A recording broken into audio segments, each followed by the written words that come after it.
Bueno, muy buenas noches ya es un poco tarde, pero me vais a tener que aguantar un ratito. Bueno, a ver, yo vengo con un mensaje de esperanza, ¿eh? Y voy a hablar de eso,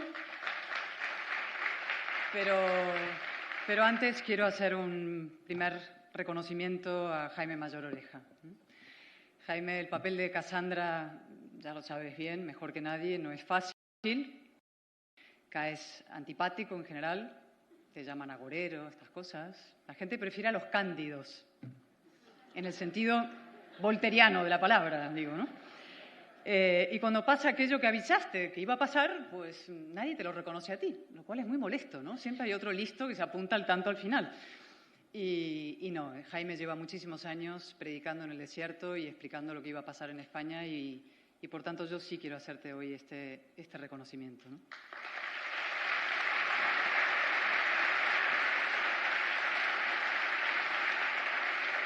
En segundo lugar, quiero agradecer en la persona de Antonio García, de magistrado, a todos los jueces y fiscales que hoy están ejerciendo en circunstancias enormemente difíciles su labor, ¿no?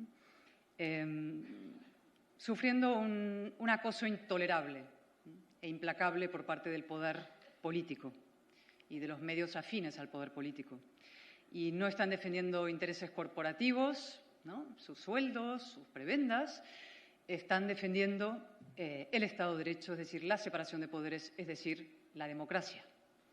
Y la izquierda, que tantas veces habla en nombre del pueblo, lo que busca es enfrentar al pueblo con los jueces, a la democracia con la ley, como si pudiera haber democracia sin ley, como si los jueces y los fiscales de este país no fueran precisamente el principal escudo de los ciudadanos, quienes están defendiendo a los más vulnerables frente al poder. Y el otro día había en la manifestación del sábado, en la concentración que organizaron, yo no estuve ahí por motivos obvios, había un cartel que tenía un ciudadano en la mano que decía: el pueblo está con los jueces y magistrados, no os rindáis. Y yo hago mío ese cartel hoy desde aquí y digo: el pueblo está con vosotros, no os rindáis.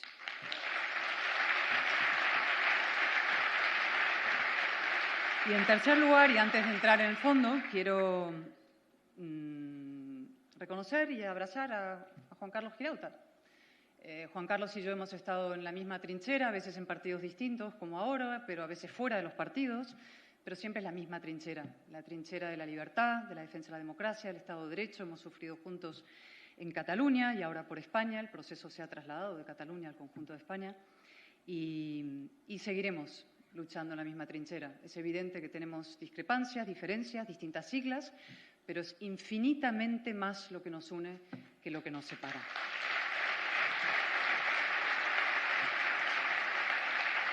Y ahora entro en la parte de la esperanza, luego voy a recoger este hilo posteriormente, ¿no? Pero sí, yo vengo con un mensaje de esperanza, ¿no? Hoy ha sido un día importante, es un día importante para trasladar un mensaje a los españoles. Y es que no va a haber impunidad. No va a haber impunidad. Ni para los corruptos, ni para los golpistas, ni para los sediciosos, ni para los malversadores. Hoy Santos Cerdán ha entrado en la cárcel.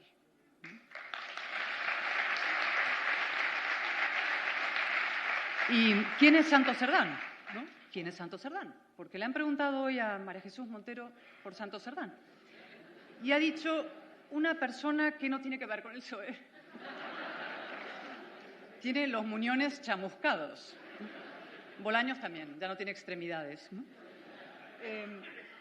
Es decir, una persona que no tiene que ver con el PSOE. Bien, hay que ir a la fuente que es Sánchez, ¿no? Y hace poco le preguntaron a Sánchez: ¿para usted quién es Santos Cerdán? Y dijo: un buen socialista, un gran secretario de organización, un extraordinario negociador, como ha quedado acreditado, una persona que me ha acompañado siempre. Tiene toda mi confianza, toda. Uno de mis más estrechos colaboradores. Bien. Prisión, Soto el Real. ¿En qué quedó la responsabilidad ineligiendo? ¿En qué quedó la responsabilidad invigilando? Esperanza Aguirre está aquí presente, que la conoce bien. Es decir, para él, Sánchez no vale esa responsabilidad. Es decir, ni siquiera al margen de la información que pudiera salir, ya veremos si va a salir o no salir, en qué quedaron los propios estándares que invocó el Partido Socialista para atacar, acusar, destruir carreras políticas en el Partido Popular e incluso para echar a Mariano Rajoy. Yo el otro día me revisé el discurso, la moción de censura que defendió José Luis Ábalos en nombre de la decencia y la ejemplaridad. Y dijo José Luis Ábalos, claro, no, lo dijo Sánchez en su intervención en la moción de censura, dijo: la mera imagen del presidente del Gobierno citado como testigo en un caso de corrupción exige su inmediata dimisión. Esos eran sus estándares de entonces. ¿Y ahora qué? Pulverizados los estándares, ¿no? Del Peugeot al furgón policial, entrando Súper Santos Cerdán, que lo llamó Zapatero, entrando en prisión, ¿no? Y luego hay una cosa bonita, esta cosa que tiene la justicia poética, podemos decir, que todas las corrupciones convergen en este personaje, ¿no? La corrupción de quienes robaron las primarias a sus propios compañeros de partido. Se dice pronto, ¿eh? Lo repito, robaron las primarias a sus propios compañeros de partido. Le preguntaron a Sánchez en una rueda de prensa y dijo: 2 votos, ¿qué quiere que le diga? Es como si dices: usted ha robado unos eurillos, ¿qué quiere que le diga? ¿No? Impresionante. Este mismo hombre, Santos Cerdán, negoció la moción de censura, lo ha contado hoy, con el PNV y compañía. Su mafia organizó la moción de censura para llegar al Gobierno. Negoció, por supuesto, la amnistía para perpetuarse en el poder.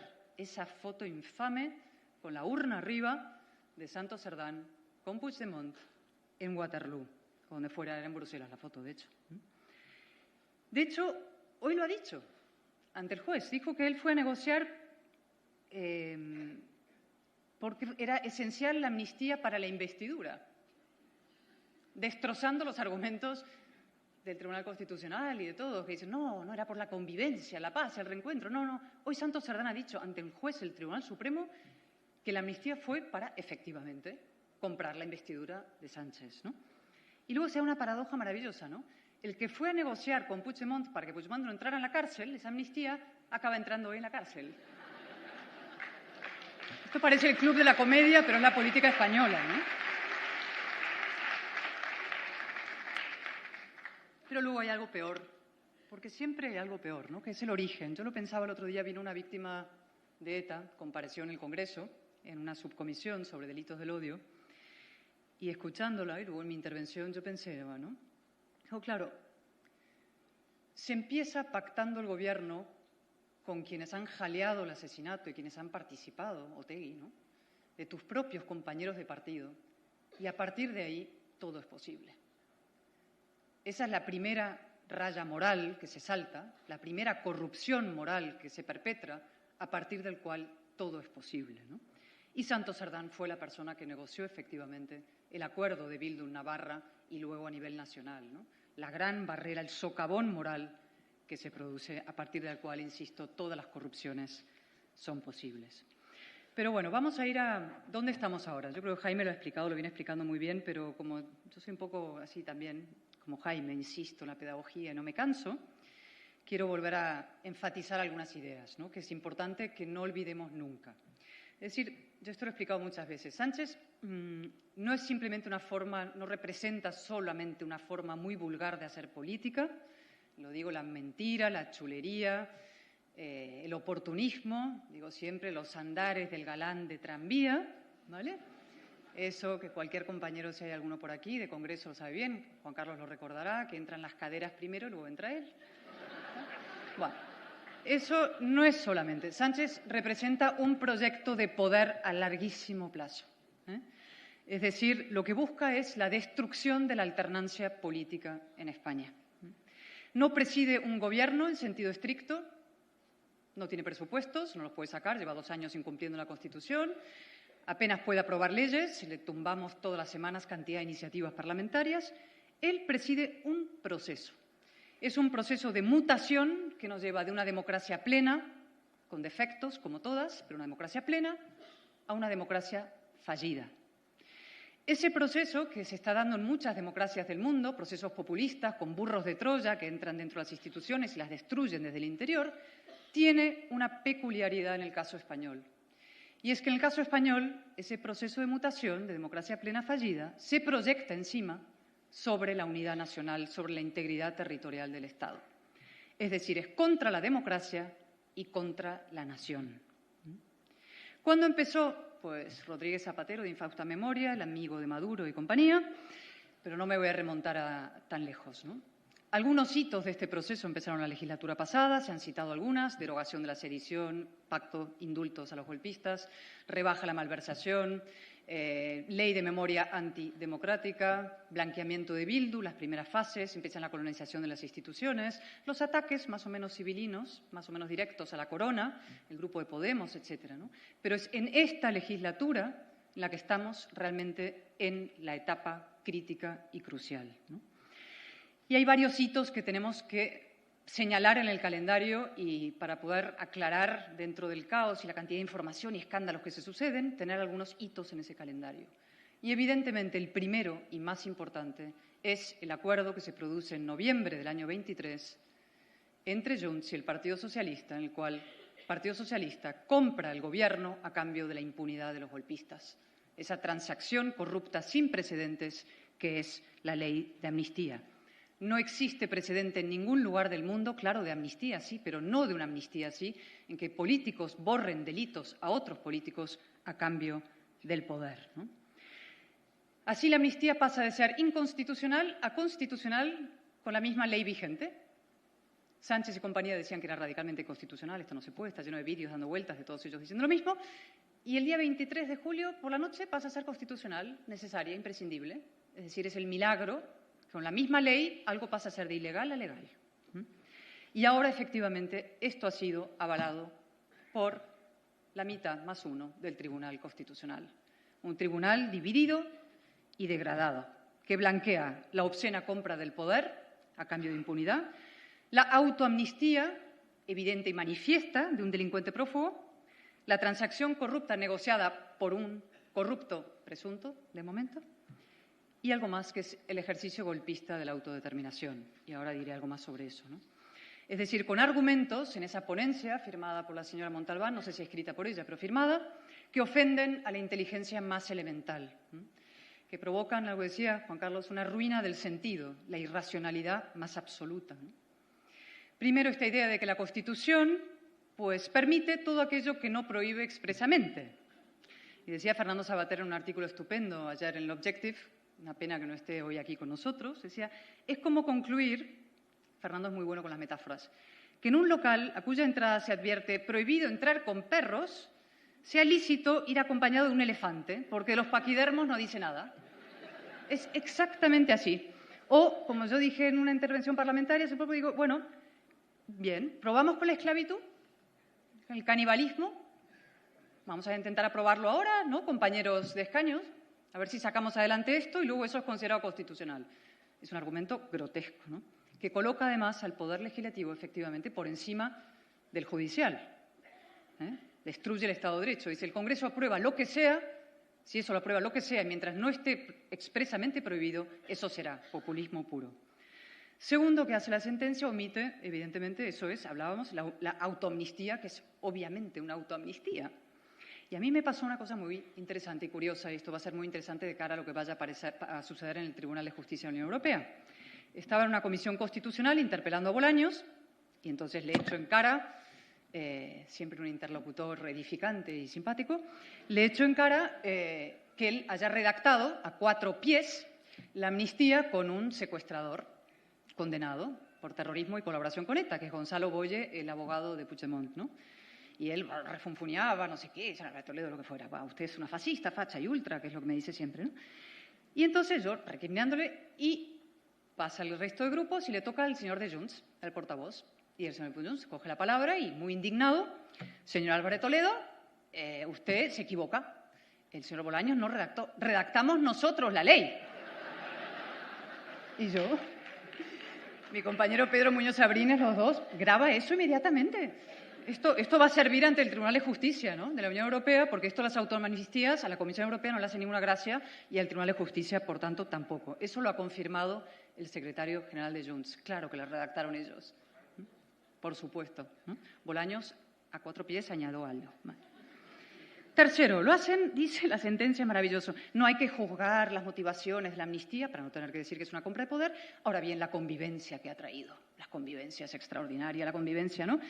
Lo que ha hecho la amnistía es trasladar la ruptura y el desgarro que se produjo en Cataluña, la ruptura de la sociedad en dos, el desprecio a la otra mitad de la ley y todo, al centro de la nación, al corazón de la nación. Y lo que está pasando en España es lo que pasó exactamente en Cataluña. Claro, corregido y aumentado y multiplicado a la enésima potencia, ¿no? Y por cierto, para convivencia, no sé si vieron ustedes hace poco la imagen de Salvador Illa en el Palau de la Música.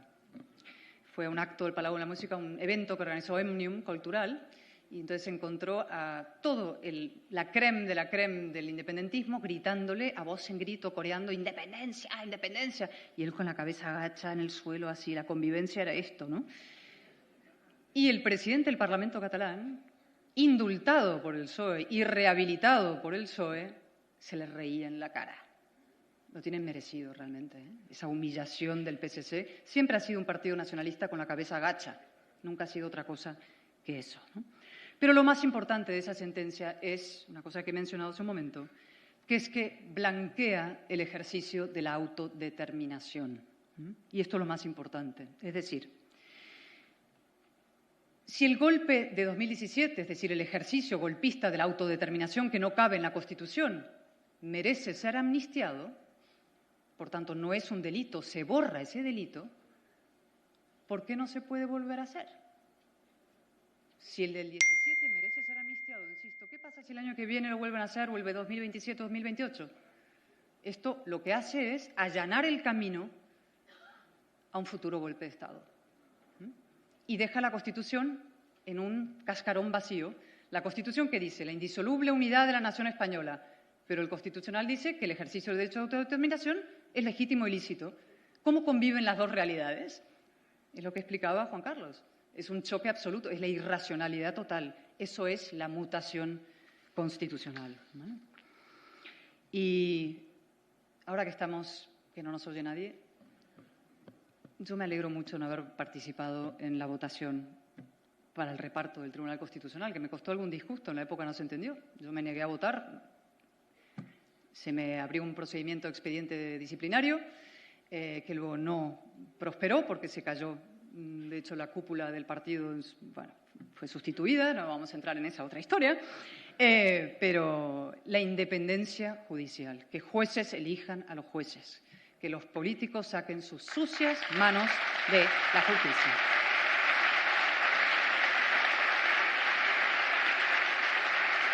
Segundo hito, voy a intentar ser breve, pero en fin, me alargo y es un desastre.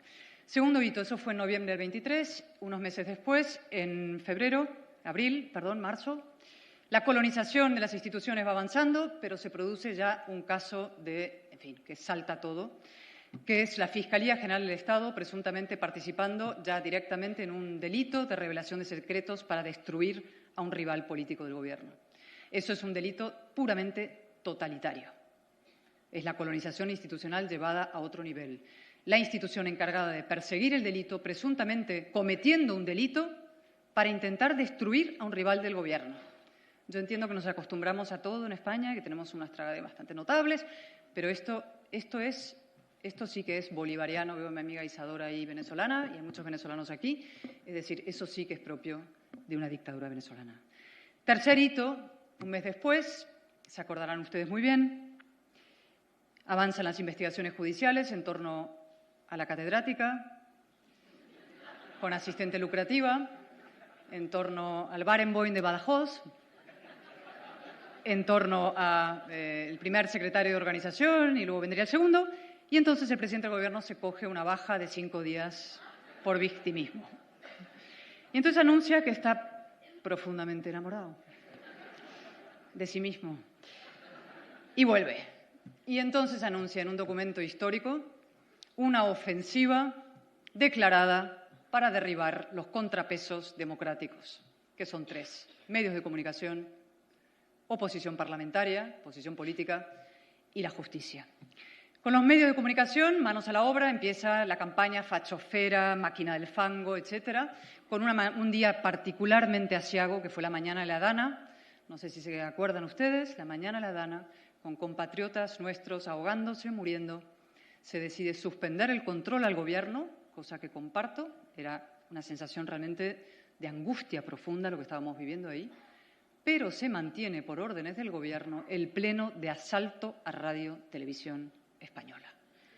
Es difícil, no es imposible con esta gente, pero difícil caer más bajo. Y aprovecho para apoyar desde aquí y reivindicar a los medios de comunicación que han, en fin, contra todos los ataques, seguido publicando informaciones que se han demostrado, como en el día de hoy, que eran ciertos.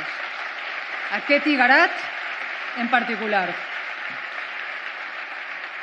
El Parlamento, las sesiones de control al Gobierno, que ustedes disfrutarán todos los miércoles por las mañanas, tanto como yo, degradadas a un nivel insoportable. Es decir, tú le preguntas a un ministro qué hora es, ministro, la respuesta es fascista.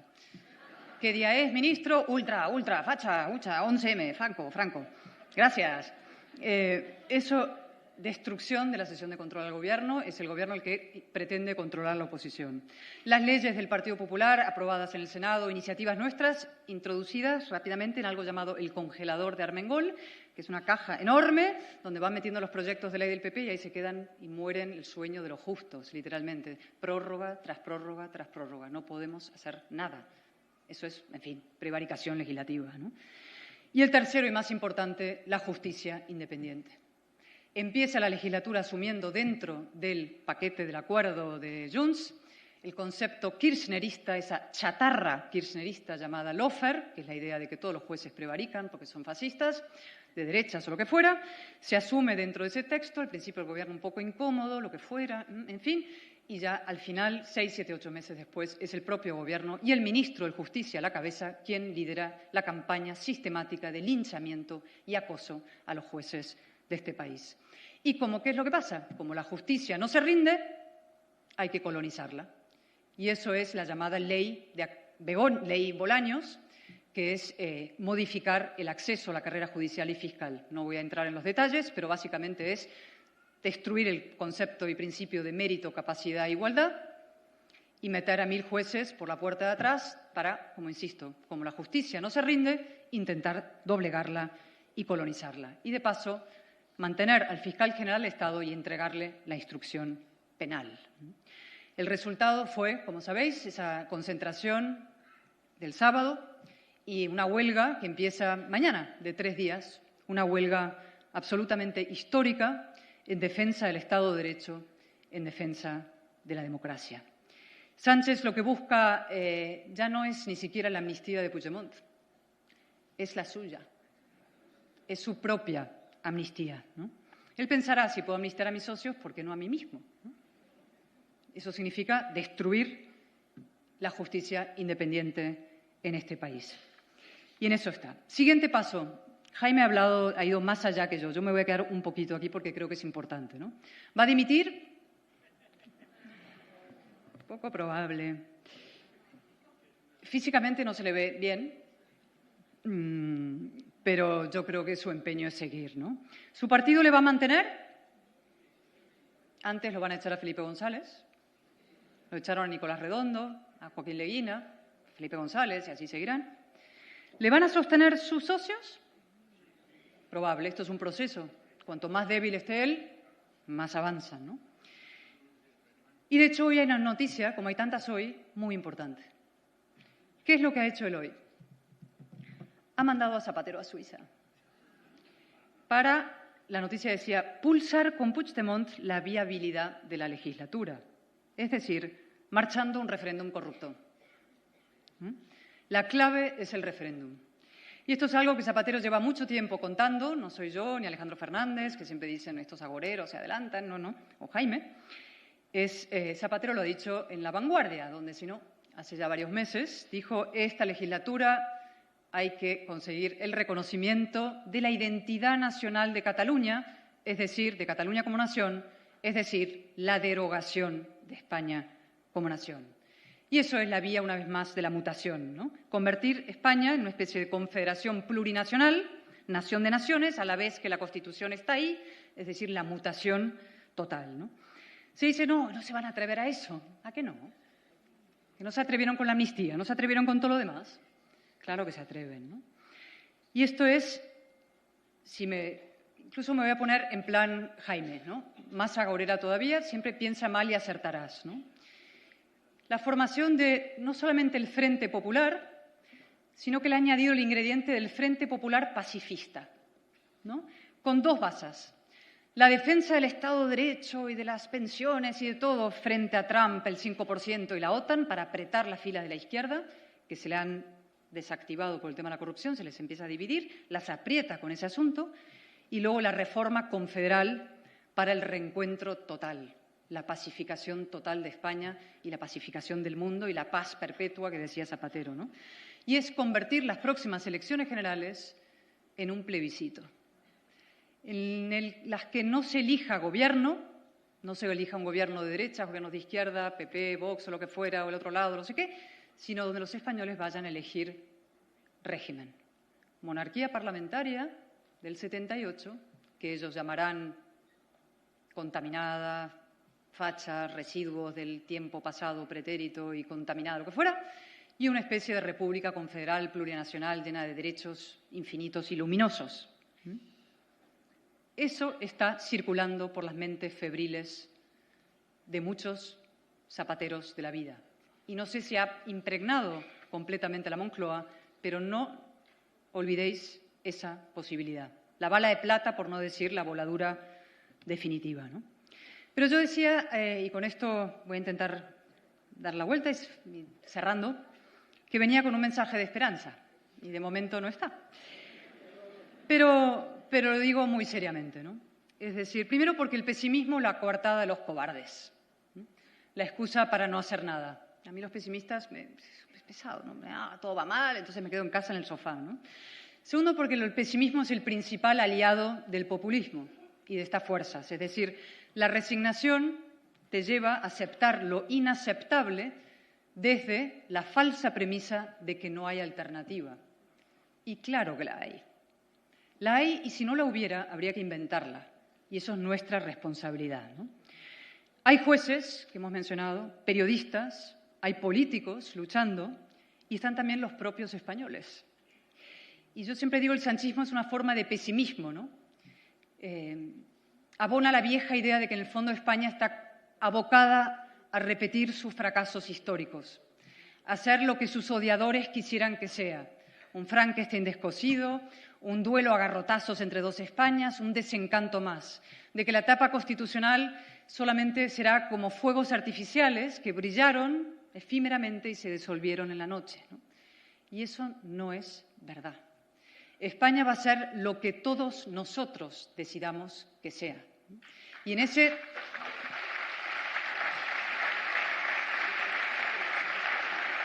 nosotros, la responsabilidad capital, evidentemente, es la de los políticos. Los que estamos en primera fila o en segunda, los partidos políticos que tenemos la enorme responsabilidad de sacar el país adelante, ¿no? Primero tenemos que saber que los españoles no nos odiamos como el separatismo odia a España o los socios de gobierno odian a España, ni como el gobierno parece detestar y odiar a la mitad de España, ¿no? Hay un suelo común de valores que nos unen a la inmensa mayoría. Y sobre ese sólido suelo de valores comunes que nos unen a la mayoría es sobre lo que tenemos que trabajar para arrasar en las próximas elecciones. Cuando digo arrasar, digo lo que dan las encuestas y más. Las encuestas están dando una mayoría alternativa de unos 190, pues de ahí para arriba. No distraerse en divisiones internas ni en asuntos menores.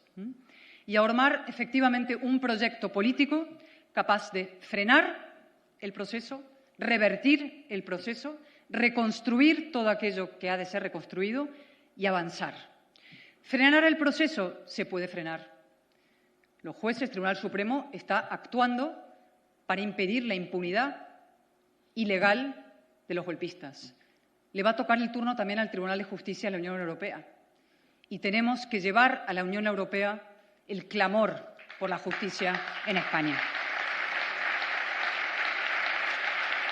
Luego, tendremos que derogar todo lo que ha de ser derogado. Y yo me pido una cosa, lo primero.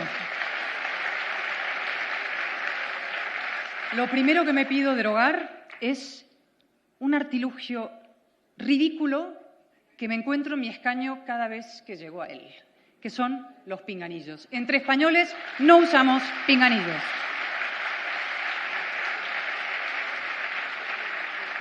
Por supuesto, la ley de memoria antidemocrática pactada con Bildu. Luego va a haber que hacer algo revolucionario en España, que es asegurar el cumplimiento de la ley. En Cataluña no se cumple la ley, ni con los símbolos ni con la lengua. Y luego tendremos que afrontar una durísima y ardua tarea de reconstrucción. Y eso implica, para empezar, que el Estado tenga presencia en todo el territorio nacional. Tendremos que afrontar debates difíciles, nada fáciles, que son cómo fortalecer, reforzar y blindar nuestra Constitución de quienes, en nombre de la Constitución, la destruyen. Tendremos que analizar cambios en la ley electoral, también, para evitar que las minorías, que esto se convierta en una tiranía de minorías. Tendremos que reformar el reglamento del Congreso para devolver al Congreso su papel en la vida pública, el Parlamento, el parlamentarismo, las sesiones de control, acabar también con la tiranía de las minorías en el Congreso. Tendremos que blindar la independencia judicial y la separación de poderes.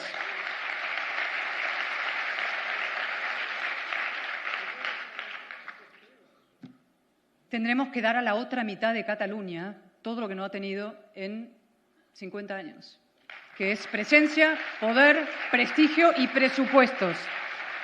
Es decir, invertir en la otra mitad. Esto es algo que yo decía en campaña en Cataluña hasta la saciedad, y el PSOE ha destruido eso. Hay que volver hay que dar a la otra mitad todo lo que no ha tenido. Los incentivos solamente ha ido para ser nacionalista en Cataluña, que es un chollo ser nacionalista. Trepas, asciendes por la vida, eres un constitucionalista, estás arruinado. Son héroes los constitucionalistas en Cataluña, ¿no? Y, sin embargo, han resistido. Imaginaros lo que sería con un Estado defendiendo a esa otra mitad, ¿no? Y lo más importante, vamos a tener que dar la batalla, la verdad, la de fondo, cultural y moral en España, que es la batalla contra el separatismo y contra el nacionalismo como ideología profundamente reaccionaria. Que los nacionalistas sean los que reparten los carnets de moderación y centralidad en España se tiene que acabar. Y luego, otra cosa importantísima, probablemente lo más importante, vamos a tener que empezar a trabajar para fortalecer lo que nos une a los españoles. Durante 40 años hemos estado potenciando, financiando, subrayando, enfatizando lo que nos distingue y diferencia, ¿no? Un murciano, nada que ver con un gallego, no. Un catalán, no, con un manchego, no, nada que ver, son animales totalmente diferentes, ¿no? Son gente, no, hablan cosas que no. Es decir, nada hay más fácil que subrayar lo que nos distingue a unos seres humanos de otros, el sexo, el color de piel, la raza, la lengua, la religión, pero nada hay más valioso ni más decente que subrayar lo que nos une. Y ese tiene que ser una tarea histórica en España. La enseñanza en español en todas las etapas educativas y en toda la nación. Y 3 cosas finales. Y de verdad que voy a acabar. Lo ha mencionado Jaime y a mí me parece crucial, ¿no? Hay que devolver a la verdad su valor en la vida pública. El gran problema que tiene la conversación pública, no solamente en España, en todos sitios, y por el cual es ya imposible no solo pactar cosas, sino ya discrepar civilizadamente, es que la verdad ha desaparecido de la vida pública. Las opiniones han sustituido a los hechos y los hechos se han vuelto opinables. Con lo cual, todos son sentimientos, son mis opiniones sobre las cosas. Y las opiniones y los sentimientos no pactan. Son un sentimiento contra otro. No hay un pacto posible. La verdad objetiva, la objetividad, los hechos, tienen que volver a formar parte esencial, estructural de la vida pública. Y eso no es fácil, porque para eso necesitamos que los medios de comunicación inviertan en la verdad, y la verdad cuesta dinero. Es mucho más fácil coger un titular, defender a tu tribu, defender a los tuyos contra los otros, que contar la verdad, ¿no? Vende menos la verdad muchas veces que los sentimientos, pero necesitamos editores, necesitamos periodistas, necesitamos una sociedad comprometida con la búsqueda de la verdad. El segundo valor que va a haber que recuperar es algo que definió a la transición, que es la buena voluntad entre los distintos, la buena fe. La transición se construye en base a la inteligencia y la buena fe. Y lo último, y con esto de verdad ya acabo, sé que Juan Carlos se tiene que ir, creo, se tiene que ir ya, es el valor de la responsabilidad. Y acabo con este concepto y con una persona a la que admiro profundamente y a la que quiero, de alguna manera, traer aquí como referente, ¿no?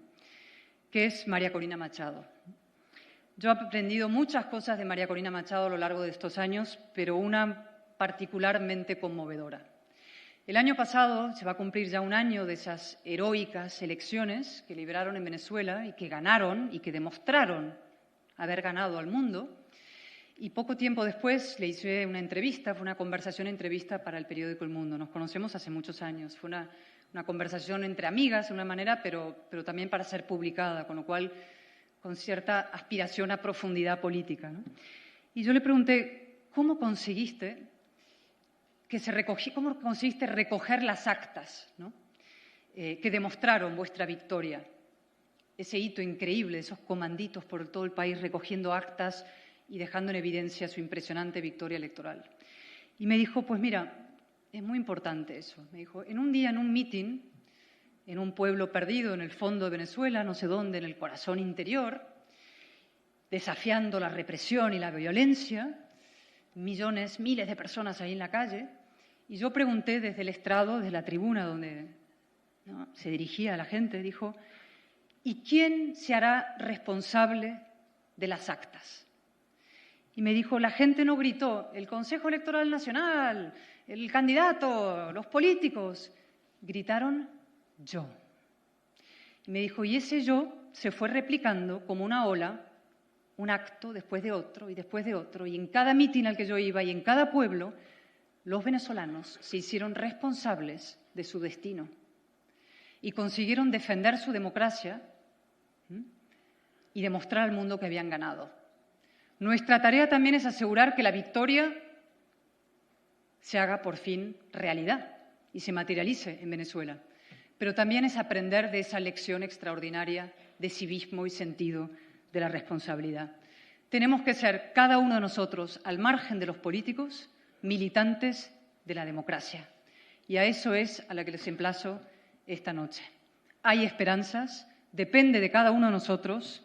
Ese es el verdadero patriotismo, un patriotismo democrático, la defensa de la nación, la defensa de la Constitución, la defensa de la democracia española y la actitud de coraje, de convicciones y de capacidad de desafío. Muchísimas gracias.